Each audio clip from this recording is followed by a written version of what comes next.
Coming up next on the Jeff Crilley Show, we'll talk to an expert on entrepreneurs, and he'll talk about the importance of going from victim to victor. That's next.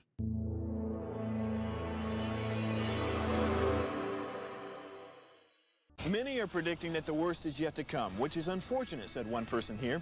Until now, they've enjoyed the reputation of being the nation's icebox. Watched a burglar in his home this morning by web. Stories are what make my world turn. Reporting live from the Dallas newsroom tonight, Jeff Crilley, Fox 4 News. But in 2008, I took the jump from my familiar life and started a PR firm from my home. With a camcorder like the one I'm using becomes a television network. We started slowly growing the company, and we now have over 100 clients, and we've branched into the world of live, digital, different TV studios and have a huge team. And the stories that I now get to share are sometimes the most important of my life. Life has a funny way of coming around full circle. This is the Jeff Crilley Show.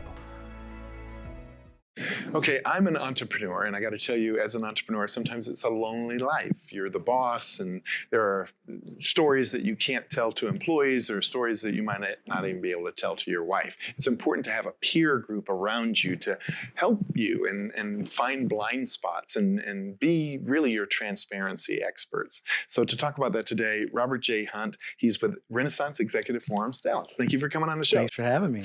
All right, so tell us more about your background. Well, my background was marketing. That's what I did most of my career. Grew up in Southern California and moved here in 2010 because California was imploding, continues to do that. And so we love Texas. And we came out here and I was doing marketing consulting for some clients when I met the guy who owned Renaissance Executive Forums Dallas. And he was telling me what they do. And I thought, you mean you could get paid money to help people? Because in marketing, I always felt like I was the outside guy trying to convince everyone, hey, instead of us saying how great we are, why don't we be great? And I was just that kind of guy I always felt like I was on the outside. So having a chance to be able to really make change in people's lives was very exciting to me. So I quit doing marketing, jumped on the opportunity, got trained in 2013 and had my first group up by the end of the year. Wow. And how many groups do you have now? I have 4 groups. And my very first group member from 2013 is still a group member today. No kidding. Yeah. Well, we found a great overview video. Let's go ahead and roll that now. So during our last meeting, I talked to our group about my new vision with a new org chart of how we want to roll out some new service lines for our clients. And I was very, very proud of what I put out there and my plans. It all seemed to make sense. And honestly, they just challenged me and said, I don't think you need to throw that much labor at it. Use more software, more tools that you just aren't utilizing right now. And I kind of fought it at first, but afterwards I started thinking about it. I took it back to my managers, and we spent about a week bouncing off ideas, and we've actually found a strategy now where we can do it with about 30% less labor, which in the short term, I'm in the middle of about to do a remodel to facilitate this new growth. It's going to save me about $85,000 of space I don't need to remodel anymore. And then over about 7 years, it's probably going to save me around $1.4 million of labor. And we think we can still get the same production volume, higher profitability with less spend. For a small business owner, that's what it's all about.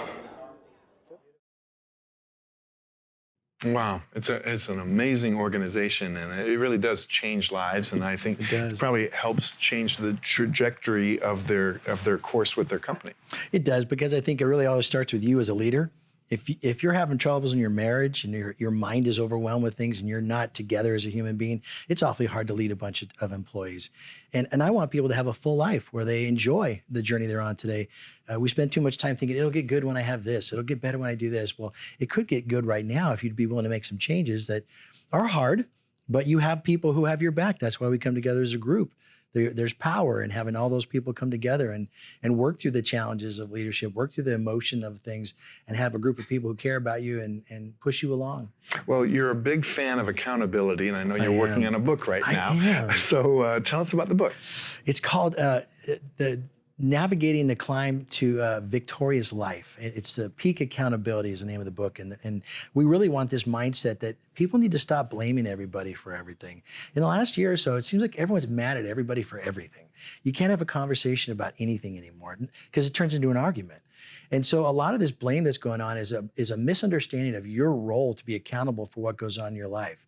And so one of my group members, Salem Time, has pushed me for about a year to, hey, let's write this book together. And he's been the catalyst for it. So we committed this month, and we'll have it out by the end of the year or really the first part of next year. I agree with you. I find a lot of people are always pointing the finger. They're saying, if only we had this administration, or if only the government would do this, or only we had a better economy. I mean, famously, a lot of millionaires were created during the Great Depression. Were. It doesn't matter what's going on in Washington or Wall Street. You can chart your own path. And I'll tell you, all of my group members will tell you, last year was a great year for them because personally, it was a reset. It was a time to look at what really mattered in your life, to really think about, I'm working so hard, but for what? And then when it was all taken away, you started realizing maybe there's some more to life. And it was a great reset. So I think people came out of it refocused on them as a human being, and then looking at their business in a better way, made really great changes. You had to, just to survive, you had to make a lot of changes. And I think they're all going to come out of it very strong. Very cool. We're going to put up on the screen right now your podcast, the CEO Tip of the Day podcast. Tell us about that. Oh, that was so fun. That's my first group member. That's Stephen Bolos. Very cool. And he joined in 2013. It's still in the group today. And we had a great time just talking about his journey. He sold his business to Katera in 2017. He successfully grew it to a giant company and sold it. And now he started 2 more businesses. He's not retired. He's still living life, and he loves Jesus, and he's out there being bold about his faith and serving and caring for people. And I just love that I can have him tell his story on that podcast. So we'll do one a month. Yes. I don't want to make a commitment. So you mentioned your faith, and I know that's very important to you. Will you talk a little bit more about your faith? Yeah, I'm a born-again Christian. It's a big deal to me. I don't run a Christian group because I want to meet people that are excellent regardless of their faith, but I'm a born-again Christian, so I talk about Jesus because I love Jesus, and it's part of my life. So we don't start in prayer, and we don't do a Bible study, but at the end of the day, if you come in the group and I say, what's going on? You say, well, my wife's in the hospital. I'm not really focused. Say, well, then we're going to stop. We're going to pray for you. And I challenge people to be their best. That the principles of the Bible teach us really good business principles. Yes. Don't be a liar. Be nice to your employees. Yes. Work really hard, but show compassion on others and help the needy. That's all part of what the Bible tells us. So I just like to take those principles and inspire people to be their best through that. I agree. There was a great book written years ago, Jesus as CEO. Do you remember that book? Yeah. And you're right. I think sometimes we're learning one lesson in church, synagogue, temple, and then we're learning another lesson on the street when running a company. And it seems like that's where it's proven, right? Really. Because people will call themselves a Christian and then treat their employees so poorly, and it's just a bad representation. Jesus was not a wuss. He was a very kind and smart person, but he was also a warrior, and he faced the leadership of the time, and he didn't back down at all.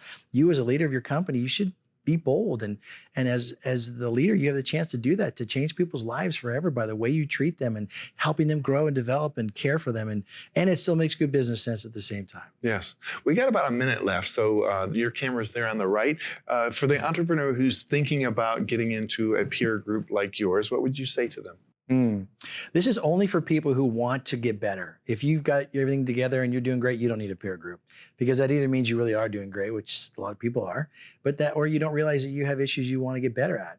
Our groups are for people who are radically open-minded and transparent, that they can come into a setting and say, these are the struggles I deal with, I need help. And when you're willing to say you need help, you can get help, because you're in a room full of successful men and women, young and old, all kinds of industries. If you can't find a solution and walk out with it fixed, you didn't bring it to the group. And so if you're really, really in that place where you want to grow and be your best, I think peer groups are an awesome way to go. Outstanding. Robert J. Hunt, you've been an inspirational guest. We're going to end by putting up your website so people can get in touch. It's refdallas.com. Robert J. Hunt, thank you so much for coming on the show. Thank you. This was fun. You bet. That's it for now. We'll see you next time.